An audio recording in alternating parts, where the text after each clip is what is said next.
All right. Good morning, ladies and gentlemen, and welcome to the Hardwood Nation podcast with your boy CL Anthony and my main man Bryce Ward. What's going on, Bryce? Not much, man. Just enjoying my day off. How about you? Sometimes you people be like living the dream when we ask what's going on. So one day you're gonna say that living the dream. You had a coworker who used to tell me that all the time. Like I'm living the dream. I'm like, oh, It's okay. I don't know. I it's don't know just what the something. dream It's is. just something people say. It's not real. Yeah, I was like, what's the dream? Well, I Right. think they mean for it to be sarcastic anyway, since you see them doing like physical labor jobs. I think he was actually sincere actually when he said it. He he doesn't seem to be a sarcastic guy. I think he meant it. But we've had a pretty eventful week in basketball. Um, with Ben Simmons being on the Nets now, who would have ever thought that Russell Westbrook is probably the most talked about NBA player right now? Did you foresee that going into the season? Uh, yeah, he's on the Lakers. Well, I didn't foresee it at all. I didn't think Russell Westbrook would be a story for the duration of the season. So we had another wrinkle to it this week where apparently Russell Westbrook's wife had been very active on Twitter and going back and forth with some media guys. And it even was revealed that their family has received death threats, I'm assuming from idiotic Lakers fans. Um, how do you feel about the hatred that the Russell Westbrook family has received via comments from his wife? um, yeah, it's uncalled for in it, kind of like any stage. Not just for this sports basketball conversation. It's uncalled for. The guy plays basketball. I know there's some real diehard fans out there, but it's just I don't even know where to begin. It's just uncalled for. I couldn't imagine like realistically really trying to threaten someone's life based on the fact that my basketball team isn't winning games as much. It's just outside of my realm of thinking. So when I hear stuff like this, I just hear, oh, it's just radical people who for some reason feel like people want to hear the sound of their not the sound of their voice, but the message they have. Like Mm. people care. So I don't know. It's disgusting. It's ridiculous. Unfortunately, it's something some of these more high profile athletes have to deal with in some of these cities. Yeah, it's just disappointing. Dumb, radical Laker fans, which are part of the reason why there's such a toxic um, following of fans around some of these groups. So that's part of the reason why there's people that don't like those teams. It's like I grew up not liking the Lakers, the Yankees, and the Florida Gators. They can all fuck off. I hate their fans. I hate their fans so much. And it's the same kind of fans that are ridiculous that go to those lengths and really, go too far and threaten people's families. That, that's If that's any of those fans saw Russell Westbrook on the street and did that, he'd beat the shit out of them. No one would say that to his fucking face. It's ridiculous. It's sad. And I hope Westbrook and his family all the best and fuck those Laker fans. dude. Him and his brother. His brother's tough. Him and his brother will beat the shit out of him. So Russell addressed that, and then he also addressed because they were asking him about it. He didn't offer it up. The reporters were asking him about it after a recent game where they asked Russell about some of the name calling as well, and Skip Bayless for years used to call him Russell Westbrook, and apparently the Laker fans have adopted that as Mhm. well. And Russell spoke about the pride of his last name and how prideful his son is of his last name and things like that. We know the death threats. Yeah, anyone would be bothered by that. Should he be bothered by the quote unquote name calling of Russell Westbrook, or should he just be like, fuck it, like he usually does and continues to play? Because I think that showed a little cheek in his armor, because he's never revealed that side of him before, which I thought was odd. I'm like, usually he absolutely doesn't give a shit. So maybe this year there is a chink in the armor. How do you feel about that? I'm sure he's it has bothered him a little bit more this year because he's playing for the team that I mean for the area that where he's from. Hmm. He's kind of always wanted to be back in that area. It seemed like, or at least he talked as if that could have been something he was interested in. So to go home and to have all this backlash and stuff, it's like maybe the Westbrook thing was something he was able to, deal with over the years. But now that he's home and it's his crowd and they're on top of him about all this other stuff as well, there's a lot of hate. Maybe the Westbrook's just the cherry on top that he's having a hard time dealing with this year. But yeah, I mean, in general, I don't really think a name call or like a twist of your name is enough to get like too upset, But like I said, I think it's just the culmination of all those things, and then that, I guess, that on top of it. So I don't know. I No, hate to see I it for the guy. no, I agree with you. A lot of players don't play at home for that reason. A lot of players used to avoid big market teams for that very reason because of the fans and because of the media. I mean, look at Julius Randle in New York. He gets killed every night. Don't get me wrong. He's not having a great season, but they murder him every night in New York. So I do understand that um, from a certain point of view. I think everything for the first time in his career might be too much for him. The fans is in his head. Him being a quote unquote scapegoat for the Lakers is in his head.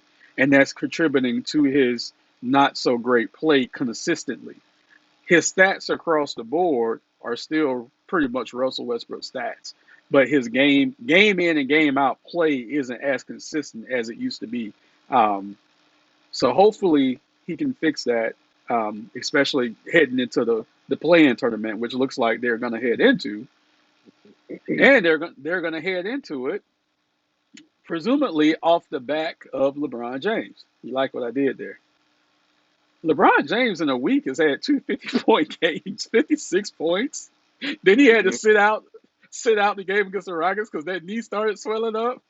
Then he came back and dropped 50 at 37 years old. Yep. How fair is it to LeBron that he has to play out of his fucking mind right now just for them to keep a play-in spot?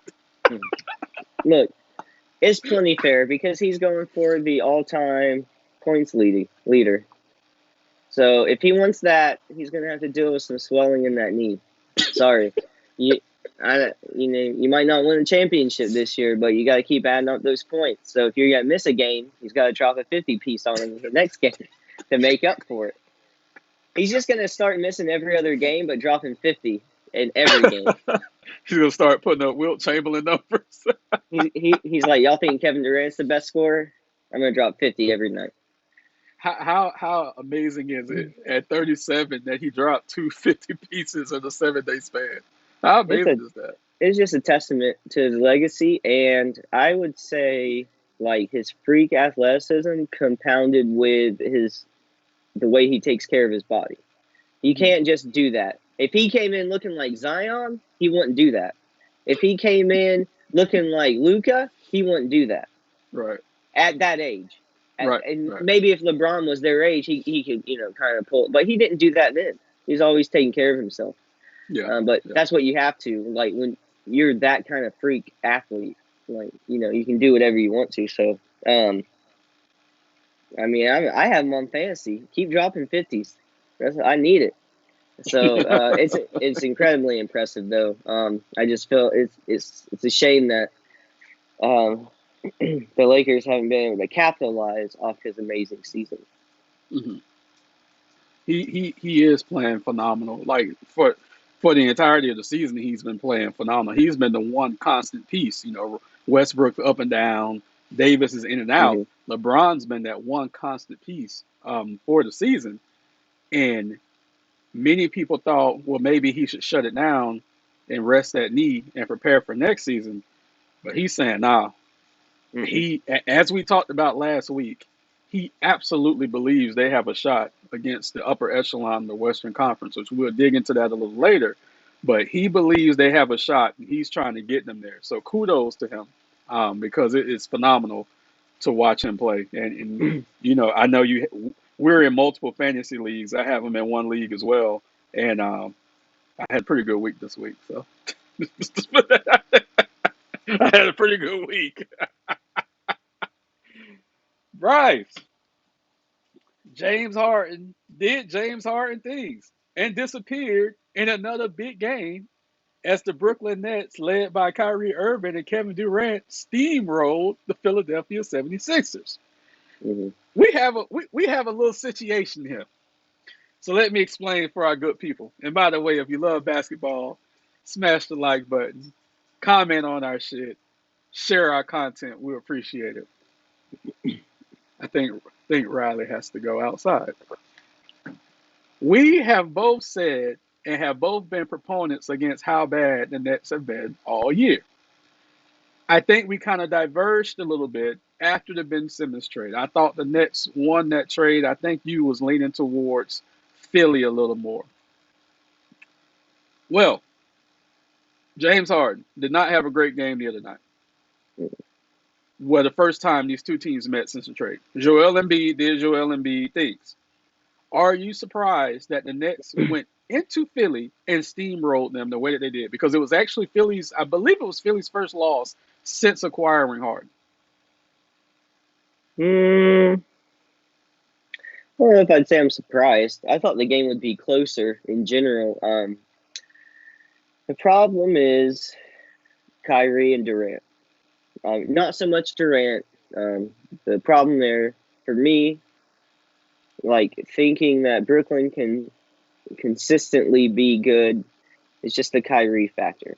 If he's on the court every night getting continuity with the team or as much as he can, then that team's going to do well. We thought they were going to be good until, or even before they had Harden. We thought they would be at least a very good team. We didn't know if they were championship caliber like some people thought, but we thought they'd be good. And then they added Harden, and we're like, this isn't going to work. And it didn't. A lot of it has to do with Harden. A lot of it has to do with Kyrie deciding not to get the vaccine, so he couldn't play. So now we're coming up to the end of the season. Harden's gone. They have some nice. They got some pieces instead of just having the big three and some trash old guys. So it seems like they had a little bit deeper of a team. And now they're having Kyrie come back and play more. And with the news that the mask or the vaccine mandate might get dropped, I believe that was what we saw. That could be coming down soon. It's just everything's coming together now for the Nets at the end of the season. And there's no James Harden there, ironically. So it looks like it's getting rid of Harden. It looks like it's Kyrie Irving getting to play more and maybe coming back full-time soon. And Kevin Durant coming back off that injury. It just seems like they're poised to end the season strong and go into the playoffs strong. So I wouldn't say I was necessarily surprised they beat up on Philly because I still feel like Philly is beatable. Surprising part, I mean, a little bit, is because that's what James Harden does. But I thought he would try to be a little more dominant at the end of the game. I thought he would, it'd be maybe a little different there in Philly with Doc Rivers and Embiid, but not this game. So I don't know. Brooklyn's still really dangerous. If Kyrie and Durant are really playing well, they're going to be dangerous to anyone. So I'm not really surprised. I just thought it would be a little bit closer of a game. Do you think? I'm going to say this. I don't have a personal issue with James Harden. He just doesn't have a definitive win in his career. We can't look back over the duration of his career and say, you remember that one game James Harden did so and such, and it meant something? We can say that about LeBron. We can say it about Kobe. We can say it about Wade. You can say it about all the greats. We can't say we can say it about Durant. We can say it about Kyrie. We can't say it about James Harden, and we can't say it about Joel Embiid. Going into the playoffs, if I'm a Philly fan, I'm a little worried about that because you have two guys who have yet to have a definitive playoff moment now playing together. I'm a little nervous with that. If I'm Philly, there was absolutely no reason for Philly to drop that game. They had everything going for them. They had the crowd 1,000% on their side that game, and they laid an egg at home. If the game would have been in Brooklyn, fine. I give Brooklyn that. The game was in Philly. That was a must win for Philly. Ben Simmons was having a good time on that bitch. Hmm. He was having a damn good time on that bench. That was the game where Philly should have put their foot on the necks of Brooklyn and choked them out. Now Brooklyn has all the confidence in the world going forward because as up to this point, that's their definitive win of the season. Up until this point, that's the best win they've had all year. So if I'm Philly, I'm worried. Now we're Hmm. going to go into some playoff matchups, and we're going to touch back on Brooklyn again because it's very interesting what's going on right now. We have about 11 to 12 games left. There's some gaps of 3 or 4 games. So the playoff picture is, I would say, 90% set. So now we can dig a little deeper into it. I'm going to start with the Eastern Conference because we talked about the Western Conference a little bit last week. Play in game number one, the ninth and 10th spot. Charlotte's 9, Atlanta's 10. Whoever wins that will play the loser of the second play-in game, which is going to be between Toronto and Brooklyn. So this is how it works. The winner of Toronto and Brooklyn gets the 7th seed, and they see Milwaukee in the first round. We could have a first round matchup between the Brooklyn Nets and the Milwaukee Bucks. You see, you see this? Look, do you see this? Hard not Basketball to. gods, basketball gods. I need this in my life. I need Brooklyn to win one game so we can have Milwaukee and Brooklyn in the first round. So let's dig deeper. Philly is looking at Cleveland in the first round. That one might flip flop a little bit, but right now, Philly's looking at Cleveland in the first round. Bryce, we can have Philly and God forbid Brooklyn in the second round of the playoffs. If though, I mean, Philly's got to play Cleveland. Yeah, There's a chance Philly could got. their their center's out, and he's probably going to be Oh yeah, out. Jarrett. He's probably going to be out for the first round. He may be able to come back for the Mm, second round. Well, forgive me. This will be the first round matchup, so he may be out for that first round. But on paper, Harden, Embiid, Maxey, Harris, they should beat Cleveland. Cleveland hasn't they been there should. before. Yeah, they should beat Cleveland. So the basketball gods, I'm on my knees praying right now. We can have Brooklyn and Milwaukee in the first round, which is going to be an absolute dogfight. And then the winner of that series will have to go through, presumably, the Philadelphia 76ers. Okay?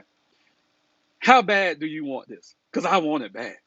I have other reasons. We'll get into that later. No, no, no, Oh, I no, no. want it. I want Brooklyn to lose it if they I think they get in through the play-in, but I think they lose to Milwaukee again. At least Mm. I want them to lose to Milwaukee again. Um, and because I want Milwaukee and Philly more so. I think that I don't know. I just don't want Brooklyn there. If But Brooklyn but loses, I've been so wrong about the Lakers winning the championship. I'm hey, gonna be right about Brooklyn not winning look, one. look, we took so many L's last year, right? Um, Yeah, if yeah. Brooklyn loses in Toronto, well, it's going to be the game's going to be in. Yeah, the game's going to be in Toronto. If Brooklyn loses, then they play. Excuse me.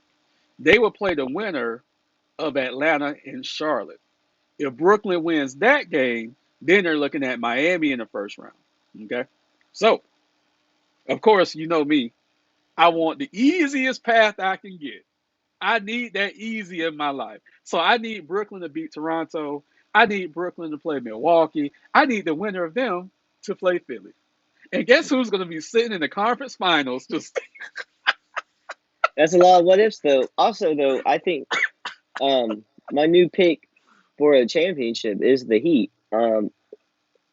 I'd like to see them play one of those teams. I'd like to see them play Brooklyn. I'd like no, to we're see not. them play someone. No, So you're gonna end up with one of them in the conference finals, anyways. right, right. Which I told you. I said I don't know. This is what I said months ago, and you agree with me. I said I don't know how the standings are going to go, but I know Miami and Milwaukee is going to be there in the end. So if Milwaukee has to beat Brooklyn and then has to beat Philly to get to us, oh, that's fine. Because we'll make short work of Chicago, which we've owned all year, Boston, which we've owned all year. Brooklyn still hasn't beaten us yet, I don't believe. So the Heat has the best record in the Eastern Conference against the other good teams in the Eastern Conference. That makes sense. Plus, we also have the third best home record in the league, and I believe the best home record in the Eastern Conference. So Miami having that number one seed is highly important right now. Mhm. If Miami was a lower seed, I would be like, we might get to the finals. I don't know. If they keep that number one seed with 2 weeks to go almost, they're going to the finals. Um, because I believe the bottom half of the bracket is just loaded. It's absolutely loaded. And it's going to be some beautiful, absolutely beautiful basketball. But whoever comes out of that to play Miami, man, they're going to be worn the fuck down. They're going to be so worn down. Um, Who who do you think poses the biggest threat to Miami this year? I mean, oh my, oh look, Milwaukee. the Bulls haven't been a joke. Oh, Boston's been getting a lot better. Milwaukee has been Milwaukee most of the season when they've mhm, been healthy, so you still see it as it's Milwaukee. mhm. Like you're not taking Chicago No, or Boston as no, seriously this year. no, Next year, no. Chicago more so than Boston. I'm taking the Milwaukee Bucks. I want, look at my face. mm, I I'm want, tired of it. I need the Milwaukee Bucks. This will be the Mm, third year in a row. This is the rubber it's the rubber match. match. We have home court just like they had home court last year. The first time was played on neutral ground in the bubble where we beat them so bad they ran out the bubble crying. They beat us so bad last year we were crying. So I need this in my life. I don't know if I'm gonna get it, but I want it. If you get it and y'all lose, I'm gonna buy you a Giannis jersey No, just don't so buy you me a never no no no no no forget. no no no. Don't buy me a Giannis No, jersey. no, no. I'll get you a holiday You jersey there you go. There you go. You gotta get me a holiday. I own that. to I go own next to your that. Chalmers. Look, yeah, get me the holiday jersey so I can wear that bitch. I do um, think the Heat. I do think we're gonna see the Heat in Mil. I hope we see the Heat in Milwaukee. It's Brooklyn's a wild card, but I think the Heat in Milwaukee is a very good bet to make.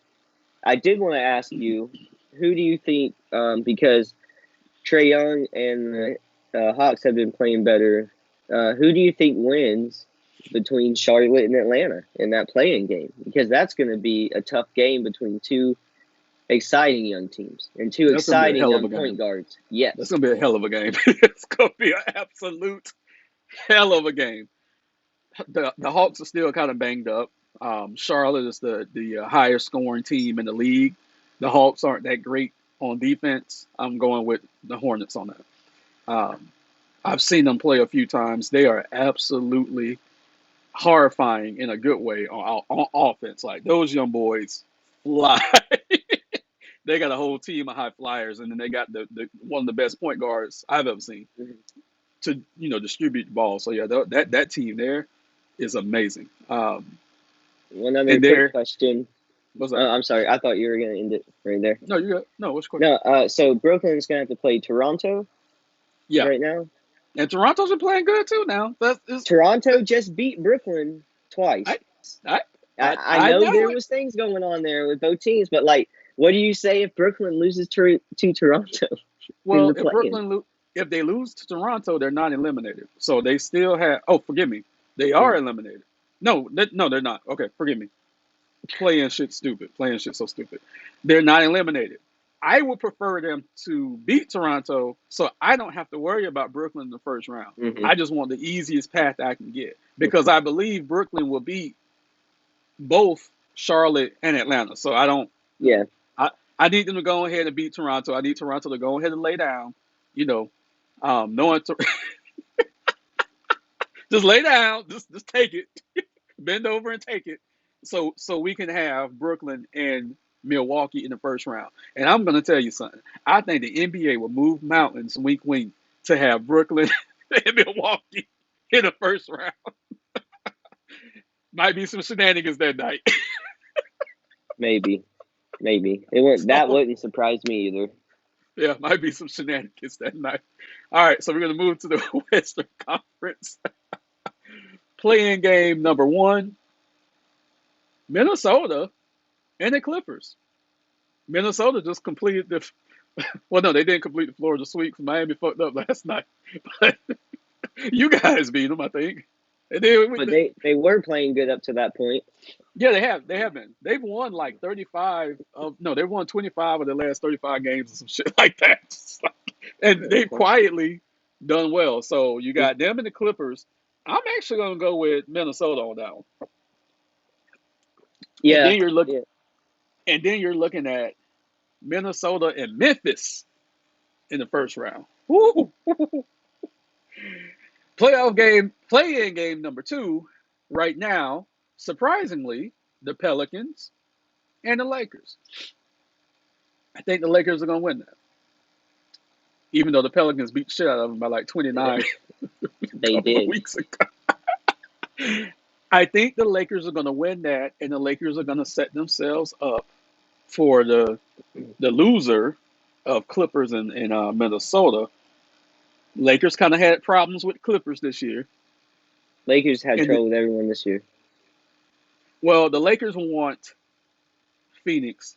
We talked about this last year. They want Phoenix very badly. Um, Utah and Dallas. That's the 4-5 matchup. That's going to be a good one. Yeah. Golden State and Denver. The 3-6 matchup. That's going to be a good one too. But I'm looking at Minnesota and Memphis because that could be the future um, of the West. So I'm looking at that with both teams because, like I said, Yeah. Minnesota's been playing impressive. That Anthony Edwards kid is no joke. We know Ja's an MVP candidate. Really quick, one question I forgot to ask you: is LeBron James in the MVP conversation now? He should have been all season. Okay, all I right, mean, we'll leave it at that. we have mentioned him as an MVP player, but when we've picked our picks, we haven't really talked about him. But he Mhm. should get votes. Like, you know what I mean? He shouldn't be out of Yeah, the conversation yeah, altogether, yeah. He especially should at get. that age. Yeah, he should get like a. They weight the vote so you have three, Yeah, 2, 1. Yeah, he should get some of those like a third absolutely. place vote. Um, so the jump back to the East.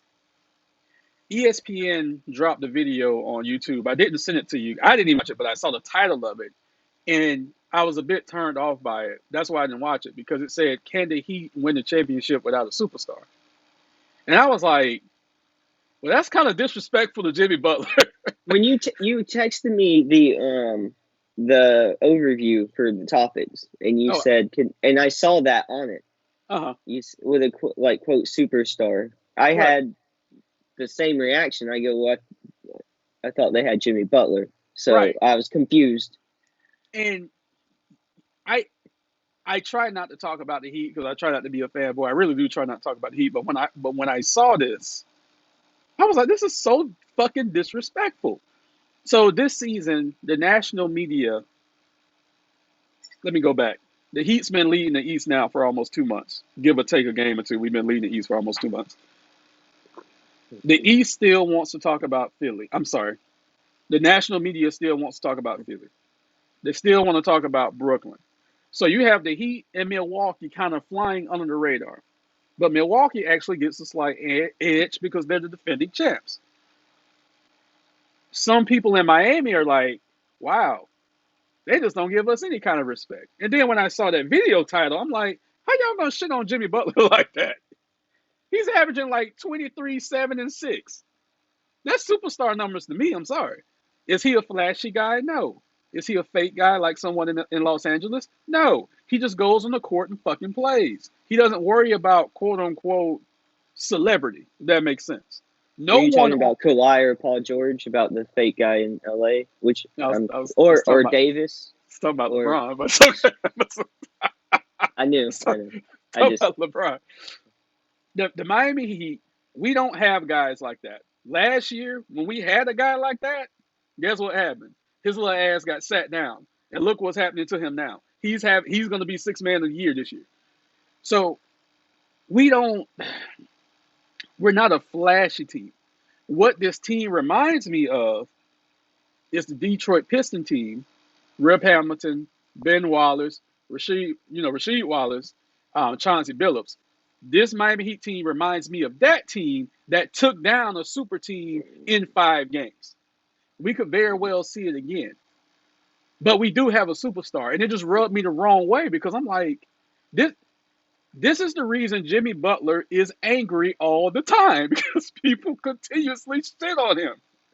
So, do you think, my question for you is, do you think Jimmy Butler is a superstar? I think he pretty much is. I think he used to be. Okay. And then travel around some teams, don't have some success some places, you start getting a slightly bad reputation. The Heat is like the perfect team for Jimmy Butler, but on top of it, I've told you this before, it's getting to the point where the Heat are having the Spurs effect, okay, where you're not getting talked about because you kind of have a high level of success, I guess, fairly often. And so it's easy to overlook the Heat, and you guys never usually have a lot of drama. And right now, you don't have one of the highest profile players. Milwaukee has Giannis. Brooklyn has Durant. Some of these guys are just more high profile. Jimmy Butler's never really been like that. But that comboed with him being on the Heat, it's like throwing him on the Spurs. Well, no one's going to even notice those guys until you're in the conference finals or whatever. Look, 2 years ago 2 years ago in the bubble, people were like, "Where did this Heat team come from?" We're like, the Heat team's been good all season. Yeah. It's just one of those things now. I think for the all the success you guys have, you go under the radar, and the fact that Jimmy's there and Bam's there. You could argue that Bam's the superstar now on that team because of age and, I guess trajectory and stuff. But either way, I still think you could say you have a superstar on that team with Butler. But, maybe 5 years ago, he gets that clout from age, and just whatever else he's doing. But now, not as flashy, not as young. He's been removed from his peak seasons. In our eyes, he's still a quote-unquote superstar, but, we're looking at it with a perspective that a lot of fans don't. So I disagree with that. I think he's a superstar, but he's a little quiet. The team's a little quiet. It all adds up to where the media, who are looking for sexy, exciting stories all season, with Philly, you got the drama with Ben Simmons. In Brooklyn, you have the drama there with Kyrie Irving and the rest of the team. It's Miami isn't exciting enough until it's playoff time. The way he's looked at kind of reminds me of like late stage Paul Pierce. It's like he used to be a superstar, and he's still making shots, and he's still pretty much the go-to guy on that team. In a championship caliber team, but his style of play and his demeanor, people aren't shouting superstar anymore. Right. Even though for those teams and for those fans and the people paying attention, he's still pretty much the superstar for that team. So I think of it kind of like that, but the Heat just isn't the team to be getting huge attention from unless you're doing, like, if LeBron was there, it'd be different. Or if Durant was there, it'd be different. Giannis was there, it'd be different. but he just doesn't. There's very few players that carry around with them the pure clout that the media is going to pay attention to all the time. So I think it's a combo thing there. We're gonna wrap up this segment. I'm gonna ask you one more thing. Um, I'm gonna give a warning to all our listeners, watchers. I'm gonna give a warning to the league. I've only heard one player say this season, championship or bust. I've only heard it one time. It wasn't from Brooklyn. It wasn't from Philly. Wasn't even from the False King. The only player I've heard say that was PJ Tucker in Miami, who ironically won the championship with Milwaukee last season.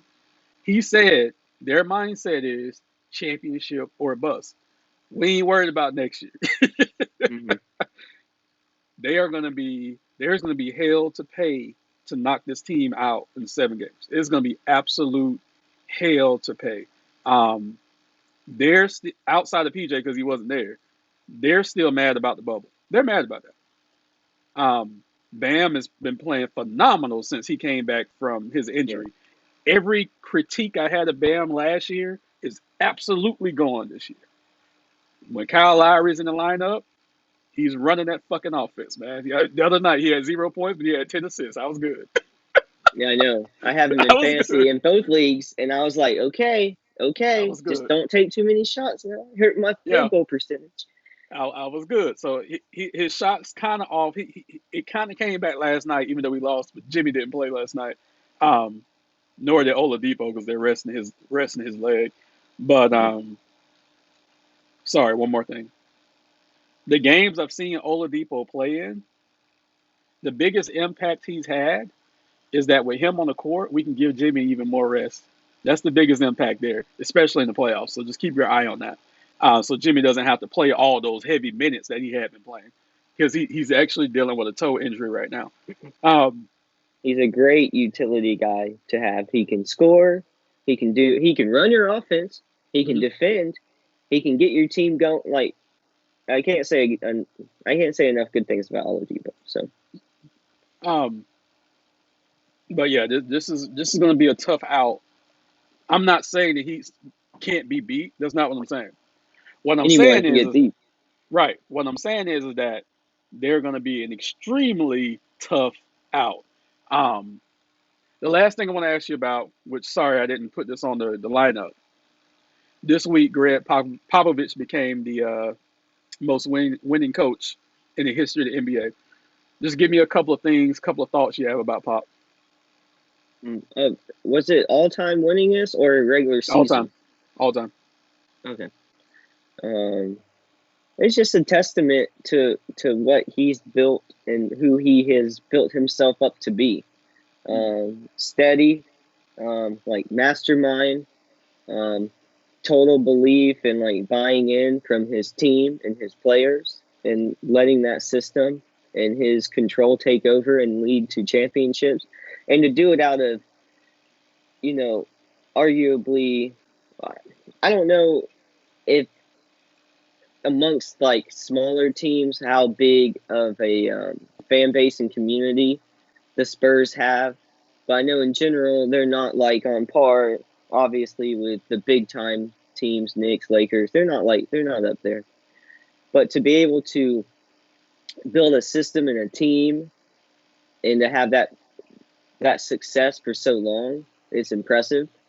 And all of that I think stems from the Popovich assignment as coach because he runs that team with this sense of like calm, like it's like a train, you know. It's mm, like they're always doing the same thing, and whatever it is, everybody believes in Pop, and that system has worked. And who he is as a human being, transcends the sport as well because we know the players that he's had love him. He's spoken out um, when some tragic things have happened in this country, and he's always well spoken and well respected, and his message is always pretty much spot on. So, just as a human and as a coach, it seems like he's an extremely knowledgeable and well respected and well thought out individual who really does exude. what you think of when you think of hard work and I guess the right message to put forward. Because whether he's playing basketball or coaching basketball or having an impact on his players or speaking on bigger things than sports, it's always rock steady. It always matches what you would think comes from him. Like you never get inconsistency from Popovich. And for him to do that for that long at that level, not just in basketball, but in life, you can't say enough good things about him. He's a legendary coach, arguably the greatest of all time. Um, yeah, like I said, I can't say enough good things. Congratulations to Popovich for all his success. We need more coaches like him. I'll tell you, when I first saw Greg Popovich, I hated his guts. The Spurs had a coach named Bob Hill. He was a good coach, led them to the conference finals. Good coach. David Robinson went down with a back injury, missed a whole year. Pop was the GM. So, of course, the Spurs were tanking. Their superstar was out. Pop fired the coach and drafted Tim Duncan and then became the coach. And won a So, championship. so everybody was like, that's a bitch move. Like, why you fire the man when the superstar is out? you get what I'm saying? Like, why do you do that? So when Pop first came in, a lot of people didn't like Pop. They're just like, why you did your coach like that? Like, so you could get all the glory. Well, 5 championships later and 1,300 wins later, It's like he's sometimes you just think you can do it better, and then you can't. If you win, it doesn't matter. he, That'd be like yeah, Pat Riley coming to Miami like he did and yeah. give him what's his name a shot, and then the first year him not getting it, so he's like, all right, get out of here. I'm coming back to coach, and then winning, whatever. So Look, I promise this is the absolute last thing. I just want to say a little commentary. I think fate happens for a reason. And with the NBA celebrating the 75th anniversary this year, I think it's great that we've had 2 milestones broken this year. We had the all-time coach wins with Pop, and then we also had the three-point shooting with Steph Curry breaking Ray Allen's record this season on the 75th season. So if LeBron James could have stepped his scoring up a little more, we could have had that one too this year, but we're gonna get that one next year. well, we got the stat that's gonna get us ready for that one. Yeah, the one ESPN, yeah, that one. Yeah, that no Hmm. one wanted this year anyway. It's okay. We got it though. But yeah, I hear you. All right, that's going to be it, guys, for this episode of the Hardwood Nation podcast. Please like, subscribe, and share our content. Follow us on all our socials. Bryce, we did hit that milestone that I teased everyone with last week, so we hit it, and we're still growing. Thank you all, and we will Yes, see you thank you. next time. Have a good one. All right.